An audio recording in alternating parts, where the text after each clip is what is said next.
Empathy. Empathy is a very interesting one because I often work with organizations that have big frontline population, and that's the one thing the director level likes to throw out. I'd like to have my staff have more empathy for my customer. Has anybody heard that before? I spent a long time trying to understand truly what empathy was, because it's a very fine line between empathy and sympathy. When you're feeding back empathy through the emotion neutral zone, there's a lot that goes on in that environment. But having true empathy for people is a true connection. And when we can create empathy with our customers, they will not leave us. It's the difference between customers who will stay with us because we are the best price, or for now, and customers who are what we call advocates, who sit at the top of the chain, who will actually recommend us to others. They will come back to us time and time again. And it's how they've engaged with the frontline people who are truly empathetic. If I was to say right now you had a time of woe, something's happened to you and you had to call somebody in your personal life, probably that person who instantly came to your mind is somebody of great empathy for you. They know you above all others. Say, for example, I've got a longer story which I won't go into, but something happened in a business environment, and I probably could have called 20 of my friends who would have engaged with me sort of, oh my gosh, that sounds like such a nightmare. That happened to me too. What are you going to do? You're just not going to go. And they would engage with the emotion. Sound familiar? You got those friends in your life? They'll sit and tell you how awful it was for them and how much it's going to be a nightmare when you go forward. And then you probably have other people who are empathetic in your life. And then what they'll do is they will be very clear and concise with you, but they'll tell exactly what you need to do to move forward. And if you're actually in your time of woe right now, if the person you called, they'll probably use things like, what you need to do is. That's the way they'll start their sentences. As opposed to, oh my gosh, it happened to me too. They will deal with the emotion, where other people will deal with the need. The way empathy truly works, and when we can teach our people to be more empathetic, you will have higher levels of customer satisfaction above all others. Because it's not dealing purely from the emotion. It is a right brain function, but it's the right brain on its way to the left brain.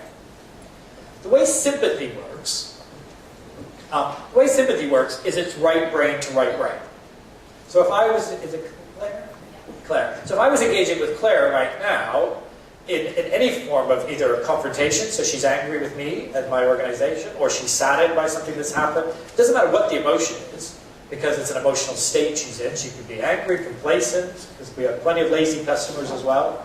But we're in an engagement right now. Now, emotion to emotion is that neutral to non-neutral zone. She's engaging in emotion, I will feed her emotion. So I might come into sympathy, I might meet with anger, but it's emotion to emotion, and we probably will not go forward. However, then we have still her in an emotional state, and I'm the left brain person. Get over it, Claire. It ain't that big of a deal, is it? You ever had those people in your life? Oh yeah. Okay, so that's me engaging from my left brain to Claire. You're in an emotional state, and I'm saying, it's not that big of a deal, just move on. How would that make you feel? Frustrated. Yeah, because I haven't engaged with you in an empathetic way. Empathy is quite magical, and you can teach people to be more empathetic. Now, with all of these things, some people are natural. That's how we actually, as researchers, can understand how to do it. We don't make this stuff up. We just go to people who's already got it, watch what they're doing and how they're doing it, and then just copy them. Because as a species, we are what we call replicators. We don't invent the wheel every day. We actually engage with others by watching them, thinking, hey, I like what they're doing there. I bet I can now use that in my own personal style. So empathetic people, and you might know somebody in your life who's very empathetic to you especially, but also empathy by nature. So if now Claire, if you look at, if that's Claire's brain over there, she's actually engaging with more right brain function. She's heated up in any capacity, so her left brain, her logical state is quite lessened. So the way empathy works, in order for me to complete Claire over forward, is simply by understanding why she's angry. I don't need to engage very long with you in an emotional state. I can appreciate why you're angry. I mean, it makes sense that whatever I have done or my organization has done has caused you to be frustrated or angry. I can appreciate that. But if I stay too long in that state, what will probably happen to Claire is she'll get more emotional and she'll start rolling very quickly. So what great empathy people do is they go in very quickly. I can appreciate how you're feeling, however, there's nothing we can do about the situation now or whatever. We don't want to go too far down that left brain because now I'm moving away from it. So I just would simply say I can appreciate how you feel, and what we need to do to get you going in the right direction is... So they use logic, but they use a rooter. So anybody in your personal life who has empathy for you would probably say that kind of language to you. And that's why our frontline people have to have empathy, because they can't engage with an emotion. There's nothing I can do about how you feel now, because you're already feeling that way. However, what I can do is create an environment of great customer service that gets you moving forward. So I can appreciate how you feel, so what we need to do to get this put right for you is logic. 1, 2, 3, 4. How does that sound? Move on. Okay, so some people in your life are very empathetic for you, but it's about that engagement, because that is what true empathy is. Where a lot of organizations I work with want to have an empathetic population, but don't know what it is. So if you don't know what something is, then you can never teach it to your people. It's the same thing, it's because we're like parent-child at all time. If you have children, you can't teach your child something until you actually know what you want to teach them first, or what you want them to become. So you look at your child, I want my child to be better at this, therefore I will put the action in place now. The other two areas that we look at are social skills. So looking at just primarily our social skills, when we are building our living brand population, it's about how we communicate with them in an environment that best suits them. So better internet sites, even things like Facebook, if we're dealing with the younger population. It's making sure that the environment of communication to our people matches the recipient.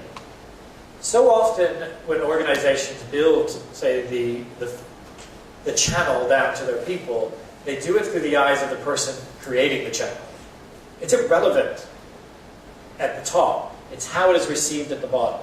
So what we want to make sure is that we are understanding, and that is by going to your population.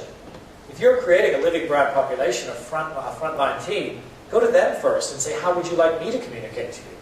I'm building training programs that are more interactive. And as I said before, we tell children to sit down and be quiet to learn because it's not practical. If you're dealing with a population of people who need to be active, it's about creating better training programs that gets them active.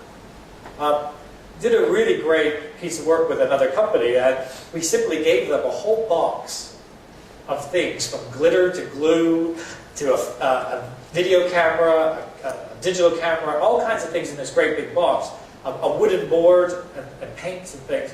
And we got the team to go off and actually make what their view of the brand was with whatever they found in that box. And it was brilliant. They went off, took pictures, they took pictures of the organization, some people got trees and planted it in this wood. But it was interesting to see that out of, say, 15 different boards, every single one of them was completely different. Because that population was seeing the brand through different colors, through different views, through different materials. They all had started with the same material, but they all ended up with a great, fantastic view. And every single one of them was original. And that was an interesting thing for us to see, coming from the population going out, was the fact that their view of the brand was different. So in order for me as the person to align their brand, it was combining the best of the best of each one of the population. So making sure that your channel to the living brand is the channel they want, not the channel you want. It's irrelevant how you communicate it, it's how it is received at the other end.